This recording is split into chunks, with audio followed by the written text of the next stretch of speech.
Hello students, welcome to EPG Pathshala. I am Dr. Aditya Saxena from the Central University of Haryana, Department of Physics.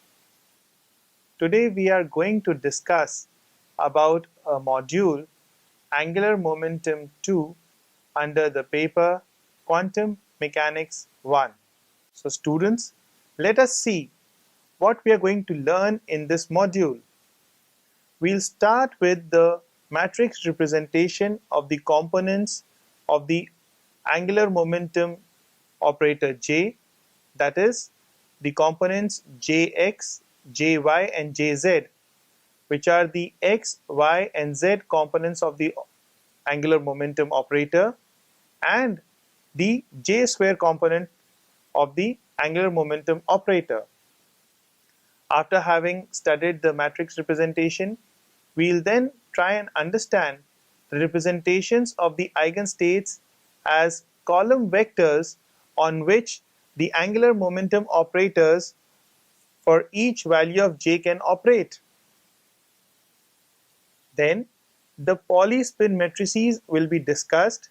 and we will see that what is their importance and what are their important properties. The present module is actually a continuation of the preceding one, wherein starting from the commutation relations of the angular momentum operators, we deduced the expressions for the eigenvalues of the diagonal operators j square and jz. In the common basis represented by the state or the eigenvector Jm, where J and M labeling respectively the eigenvalues of J square and Jz. Here J is the angular momentum number and M is the magnetic angular momentum number. In this module, we shall obtain the matrix representation for the components of the angular momentum operators Jx, operator Jy, operator Jz and operator J square, where operator Jx, operator Jy and operator Jz are the x, y and z components of the angular momentum operator. Considering a few specific values of the angular momentum, such as j equal to 0, j equal to half, j equal to 1 and then j equal to 3 by 2, we shall write their matrix representations explicitly. It is remarkable to note that the eigenvalue spectrum includes not only the integral but also the half integral values of j. As we already know, half integral values of j describe the intrinsic spin of the particle, such as an electron or a proton or a neutron. We describe the spin matrices for the spin half particles, that is, for the electrons, for the protons and for the neutrons, first introduced by Wolfgang Pauli in 1927, and briefly mention their important properties. Matrix elements of operator J square and operator Jz. Now we shall discuss the matrix elements of the operators, that is operator J square and operator Jz, which are the operators of the angular momentum. So if we look at the state vector Jm, for m having values ranging from minus j to plus j, including 0, where m is the magnetic angular momentum, then we have that the complete orthonormal basis for a 2j plus 1 dimensional subspaces, that is, if we consider all the elements from minus j to plus j including 0, then the total number of elements that we have is 2j plus 1. So this constitutes the complete orthonormal basis, and we have a 2j plus 1 dimensional subspace, which provides the angular momentum representation in which any function of the angular momentum components can be represented by a matrix which will have the elements given as, so bra J prime M prime operator A acting on ket Jm. That means it is basically the operator A and the bra elements or the bra vector J prime M prime and the ket vector Jm. And then if we solve this, then we can see that the above representation can be written as, for the operator J square, we will get bra vector J prime M prime operator J square acting on ket vector Jm, and this turns out to be equal to J into within brackets J plus 1 into H cross square delta function of J prime and delta function of M prime. So what one sees is that here H cross square is the Planck's constant, or rather H cross is the Planck's constant, and J into within brackets J plus 1 are the corresponding eigenvalues. Similarly, if we try to find out the matrix elements for the operator J, we can have a similar representation. Bra vector J prime M prime operator Jz ket vector Jm, and this gives us the final result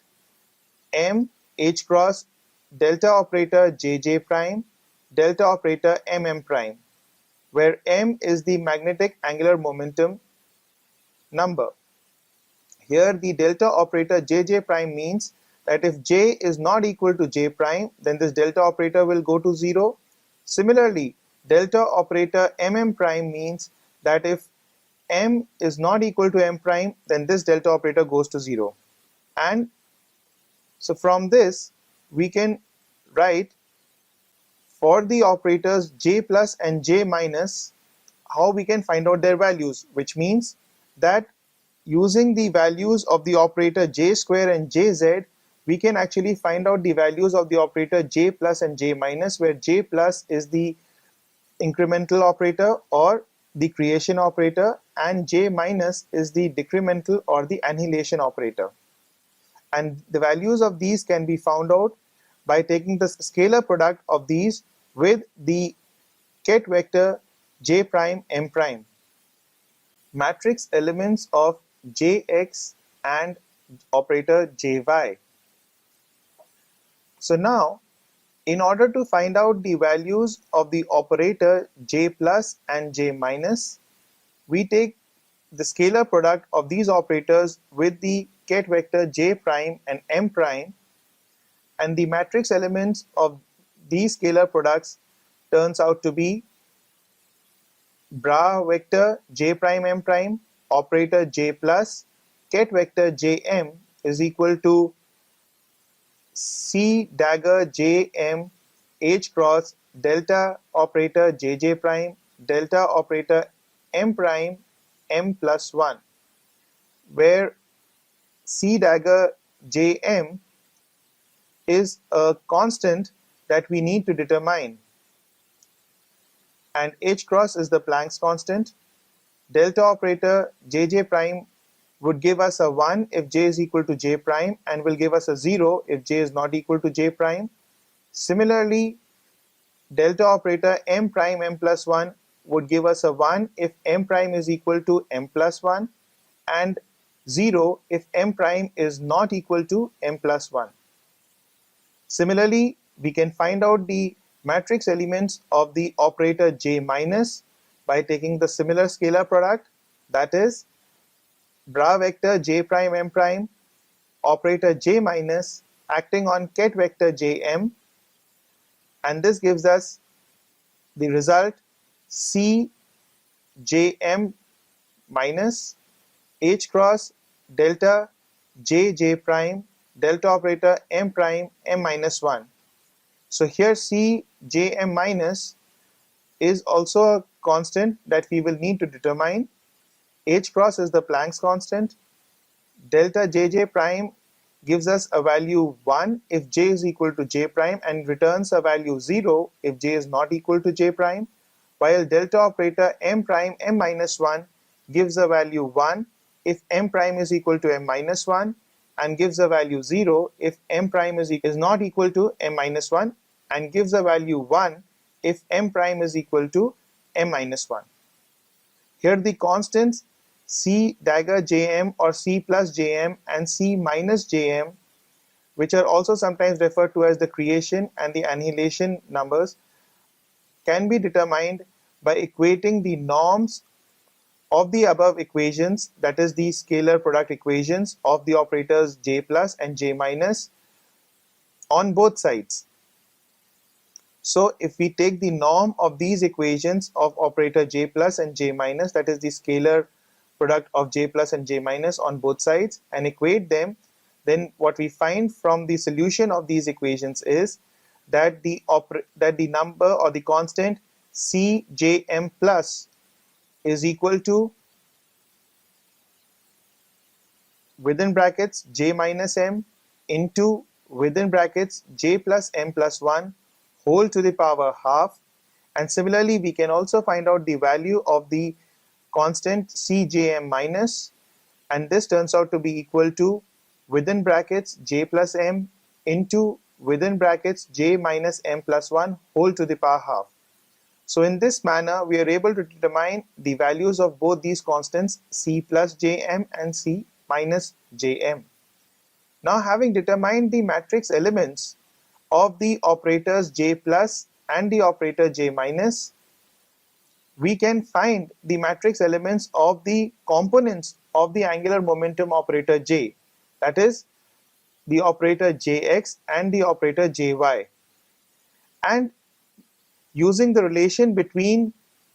Jx and the operators J plus and the operator J minus, we see that the operator Jx, or the x component of the angular momentum operator, is equal to half times operator J plus operator J minus. Similarly, the y component of the angular momentum operator, that is Jy, turns out to be equal to minus half times iota times, within brackets, operator J plus minus operator J minus. Here it is important to keep in mind what we have already discussed earlier, that the operators J plus is the incremental or the creation operator for the angular momentum eigenvalues, while the operator J minus is the decremental or the annihilation operator for the angular momentum eigenvalues. Finite dimensional representations. From the above results, it is clear that the matrices representing the angular momentum operators Jx, Jy, Jz, J plus, J minus and J square are all diagonal in J basis, that is, are all diagonal in J in the basis given by the state vector Jm. Here Jx, Jy and Jz, that is operators Jx, Jy and Jz, are the x, y and z component of the angular momentum operator. Operator J plus and J minus are the ladder operators of the angular momentum operator, and we have then the J square operator. Thus, for a given value of J, that is J equal to 0, half, 1, 3 by 2, 2, and so on, we have an infinite number of representations for these matrices, having 2j plus 1 columns and rows labeled respectively by the values of m and m prime. So now there are two ways in which we can give these representations. One can either consider all these representations together to form a single representation of infinite rank, or consider each of these representations of two j plus 1 dimensions separately. These finite dimensional representations for j equal to 0, half, 1, 3 by 2, and so on for the angular momentum operators jx, jy, jz, and j square are illustrated in the text that is provided with this module. Regarding the state vectors on which the above matrix representations of the components of angular momentum J are to operate, we know that the representation of an arbitrary state given by ket vector psi with respect to the basis vector or the state vector Jm basis would be a column vector whose elements are given by bra vector Jm ket vector psi. The dimensionality of the column would depend on the values that m can take for a given j, that is, the different values that the magnetic quantum number can take for a given value of the angular momentum number j. For example, for j equal to half, m can take two values, plus half and minus half. It has two elements labeled by m equal to plus half and m equal to minus half. Pauli's spin matrices. Now we will discuss another important concept that is very useful in quantum mechanics, which is we'll try to incorporate the spin of the electron or the neutron or the proton into the formalism of quantum mechanics when we are trying to define or discuss any atom. So we all know that the electrons and the protons and the neutrons are the building blocks of the atomic and the nuclear physics. And we also know that the electron, the proton, and the neutron, all of them have a spin half. That means they are all fermions. They are Fermi particles because we all know that any particle which has a half integral spin is a fermion, and a particle which has a zero or an integral spin is a boson. So the concept of spin particles, or rather the concept of incorporating the spin of the electrons and the neutrons and the protons into the overall quantum mechanical formalism, was first developed by Wolfgang Pauli in 1927. So if we denote the spin vector by vector s, and if we write it as spin vector s is equal to h cross by 2 times vector rho, then we see all the vector sigma has the components sigma x, sigma y, and sigma z, and are called Pauli's spin matrices. That means that the components sigma x, sigma y, sigma z can be defined as sigma x is equal to matrix 0, 1, 1, 0, that's it's a 2 cross 2 matrix. Similarly, sigma y is also defined as a 2 cross 2 matrix given by matrix 0 minus iota, iota 0, and sigma z is also 2 cross 2 matrix given by matrix 1, 0, 0, and minus 1. So when we define these spin components of the spin vector sigma by sigma x, sigma y, sigma z, these components are called the Pauli's spin matrices. Now let us discuss some of the important properties of these Pauli's spin matrices. So first of all, we see that the commutation relation of these Pauli's spin matrices, which are denoted by, here we are using the indices I and j to denote the components x, y, and z. So wherever we will now be referring, wherever in the relation we will see that the indices I and j are occurring, they actually refer to the three components x, y, and z. And if I is component x, then j will be component y and k will be component z. And similarly, we can do it in a cyclical order, and accordingly we can get which component is being denoted or is being represented by I, j, and k. So here the first relation or the first important property of the Polyspin matrices is its determinant. So the determinant of sigma I, sigma j turns out to be equal to twice iota times epsilon ijk times sigma k, where epsilon ijk is a tensor of rank 3 and is referred to as the symmetric tensor, and sigma k is the Polyspin matrix of the third component, denoting the third component. Similarly, so in the first relation we have defined the commutation relation, that is the commutation relation of sigma I and sigma j gives us the final result twice iota times epsilon ijk times sigma k, where epsilon ijk is the tensor of rank 3 and is defined or is termed as the symmetric tensor. The anti-commutation relation of sigma I and sigma j yields twice delta operator ij, which means if I is equal to j, then the anti-commutation relation of sigma I and sigma j gives a value 2,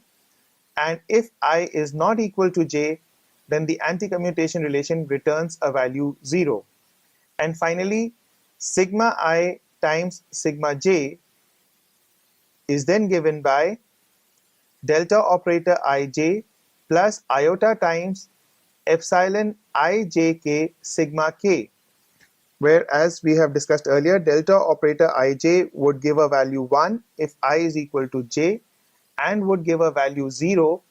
if I is not equal to j. Similarly, epsilon ijk is the tensor of rank 3 and is called the symmetric tensor.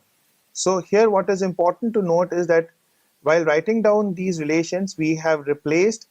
the x, y, and z components of the Polyspin matrices with the ijk, each taking the values 1, 2, and 3. These relations can be easily verified if we write them in the matrix form. Now we know that there are two spins, or rather two basic spins. We know that the value of the spin is half, and the spin half will have two states, or in other words it will have two eigenstates, alpha and beta, where alpha denotes the spin up and beta denotes the spin down states respectively. And both these spin states, that is both these eigenstates alpha and beta, satisfy the orthonormality relation bra vector alpha ket vector alpha is equal to bra vector beta ket vector beta is equal to 1. Similarly, bra vector alpha ket vector beta is equal to bra vector beta ket vector alpha is equal to 0. Now let us discuss the operations of the spin operators on the eigenstates alpha and beta. So firstly,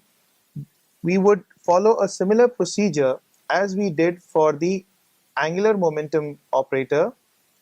that just like we found out the eigenvalues of the angular momentum operator for the operator j square and jz, similarly here we will find out the eigenvalues of the operator s square and sz of the spin operators. And we will see that in order to find out these values, we operate these operators on the eigenstates alpha and beta, where alpha is the spin up state and beta is the spin down state. So let us see that when the operator s square acts on the eigenstate alpha, it gives us 3 by 4 times h cross square alpha, where 3 by 4 h cross square is the eigenvalue of this operation, and alpha is the eigenstate. Similarly, the operator s square acting on the eigenstate beta gives the value 3 by 4 h cross square beta, where 3 by 4 h cross square is the eigenvalue and beta is the corresponding eigenstate, and h cross is the Planck's constant times, or rather h cross is the Planck's constant by 2 pi. Similarly, the operator Sz acting on the eigenstate alpha gives h cross by 2 times alpha, where h cross by 2 is the corresponding eigenvalue and alpha is the corresponding eigenstate. Similarly, operator Sz acting on beta is equal to minus h cross by 2 times beta, where minus h cross by 2 is the corresponding eigenvalue and beta is the corresponding eigenstate. And just like we did in case of the angular momentum operator, where we defined the raising and the lowering angular momentum operators, or the creation and the annihilation angular momentum operators, similarly here also we can define the raising and the lowering operators for the spin operator. So the raising operator for the spin operator, that is operator S plus, is defined as operator Sx plus operator iota times Sy, where Sx or operator Sx is the x component of the spin operator and operator Sy is the y component of the spin operator. Similarly, the lowering operator of the spin operator, that is operator S minus, is defined as operator Sx minus iota times operator Sy, where, like we said earlier, operator Sx is the x component of the spin operator and operator Sy is the y component of the spin operator. And looking at the general relation for j equal to half, where the value of m is plus minus half, that is the magnetic angular momentum gives the value plus minus half, we get similarly over here operator S plus, that is the raising operator acting on the eigenstate alpha, gives the value 0, and the raising operator acting on the eigenstate beta gives a value alpha. That means when the raising operator acts on the spin up, it returns a value 0, and when the raising operator acts on spin down, it returns the value spin up. Similarly, when the lowering operator, operator S minus, acts on spin up, that is acts on alpha, it returns the value beta, and when the lowering operator S minus acts on the eigenstate beta, it returns the value 0, which means that when the lowering operator acts on spin up, it gives us spin down eigenstate, and when the lowering operator acts on spin down eigenstate, it returns the value 0. So from these relations, we can then obtain the operations of the x component of the spin operator and the y component of the spin operator, that is operator Sx and operator Sy.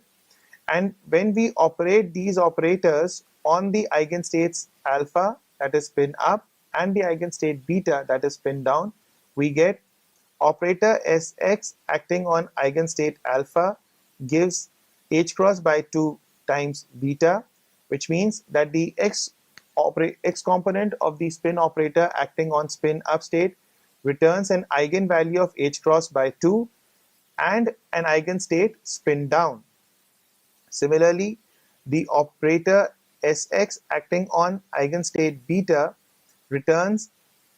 h cross by 2 alpha, where h cross by 2 is the eigenvalue and alpha is the corresponding eigenstate, that is the spin up state, when the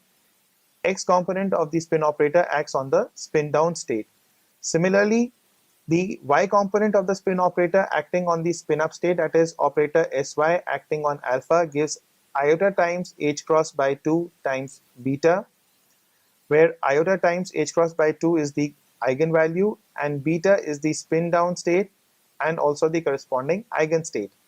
Similarly, operator Sy, that is the y component of the spin operator acting on the spin down state, that is eigenstate beta, gives the value minus iota times h cross by 2 times alpha,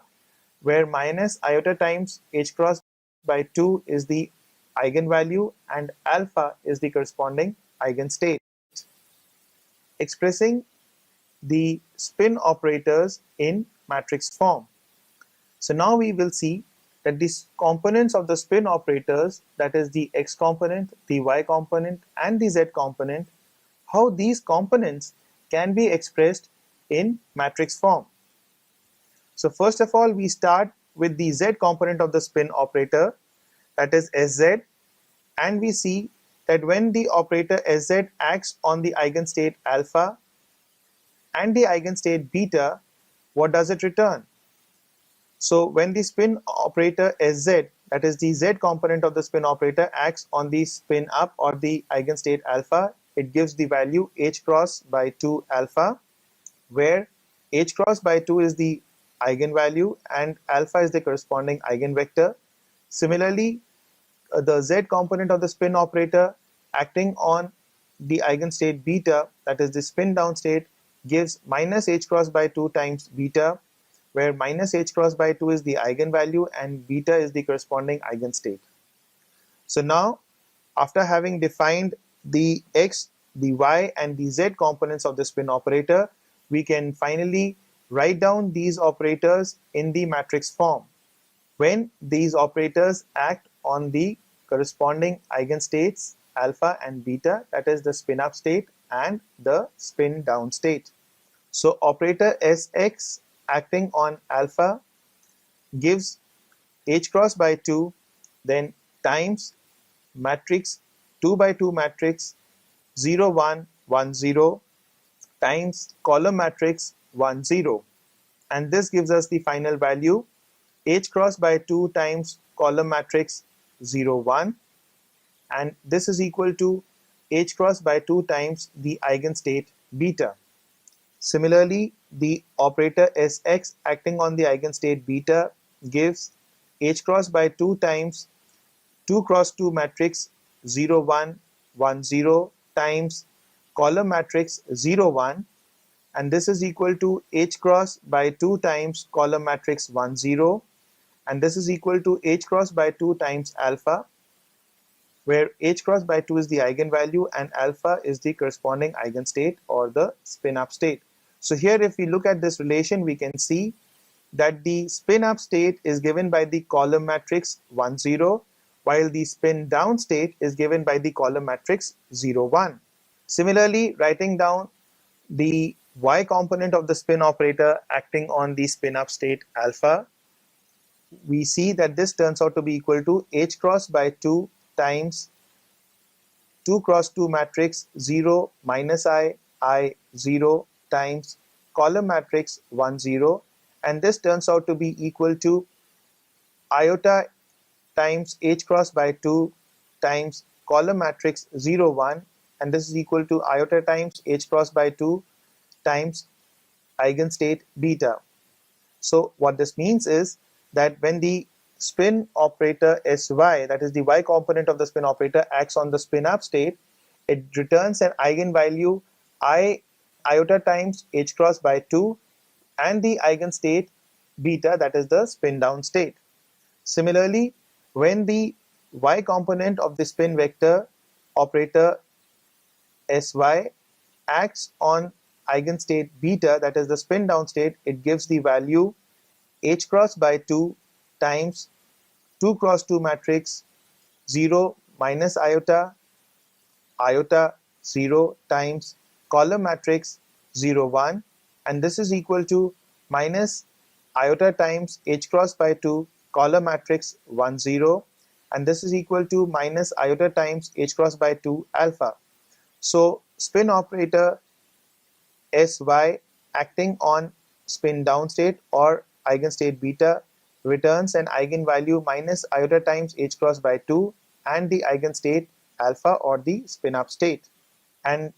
similarly, for the z component of the spin operator Sz acting on eigenstate alpha gives h cross by 2 times 2 cross 2 matrix 1 0 0 minus 1 times column matrix 1 0, and this is equal to h cross by 2 times column matrix 1 0, and this is equal to h cross by 2 times alpha. So spin operator Sz acting on eigenstate alpha gives an eigenvalue h cross by 2, and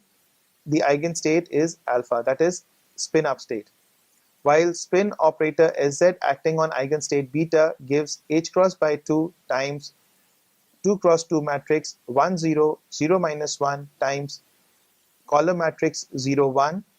and this is equal to minus h cross by 2 times column matrix 0 1 is equal to minus h cross by 2 times beta. So the z component of the spin operator acting on the spin down state or the eigenstate beta gives an eigenvalue minus h cross by 2 and the eigenstate spin down or eigenstate beta. Here what is very important to note is that when we have tried to find out the eigenstates, the 2 cross 2 matrix that has occurred for the x component is the first of the Pauli spin matrices. Similarly, the 2 cross 2 matrix that has occurred in the formulation or in the computation of the matrix form for the y component of the spin operator is the second of the Pauli spin matrices. And when we look at the z component of the spin operator, we see that the 2 cross 2 matrix that occurs in these relations is nothing but the third of the Pauli spin matrices. So in this way we see that the Pauli spin matrices is central to the evaluation of the matrix form of the components of the spin operator, where the first of the Pauli spin matrices occurs in the evaluation for the x component, the second occurs in the evaluation for the y component of the spin operator, and the third of the Pauli spin matrices occurs in the evaluation of the z component of the spin operator, their matrix form as well as their eigenvalues and eigenstates. So students, after having gone through this module, now let us summarize what we have learnt in this module. The main points that we covered in this module were the matrix representation for the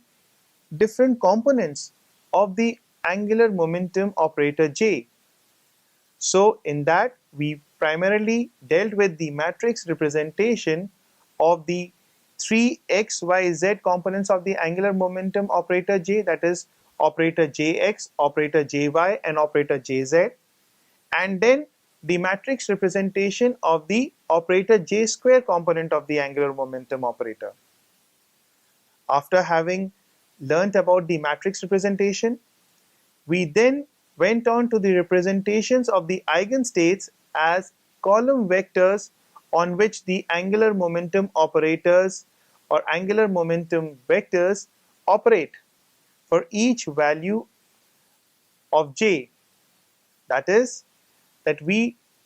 represented the different eigenstates as column vectors, wrote down the complete eigenvalue equation, and then after operating the angular momentum operators for each value of J, we found out the representations or the corresponding eigenvalues. Then we went on to look at what the Pauli matrices are, Pauli spin matrices, that is, when we are trying to formulate the formalism for the spin of the element, that is, we know that the proton, the electron and the neutrons all are spin half particles, that is, they are fermions. So we studied the Pauli spin matrices, which is the effective tool for incorporating the spin in the total quantum mechanical formalism. Then we also learnt about the important properties of these Pauli spin matrices. Thank you.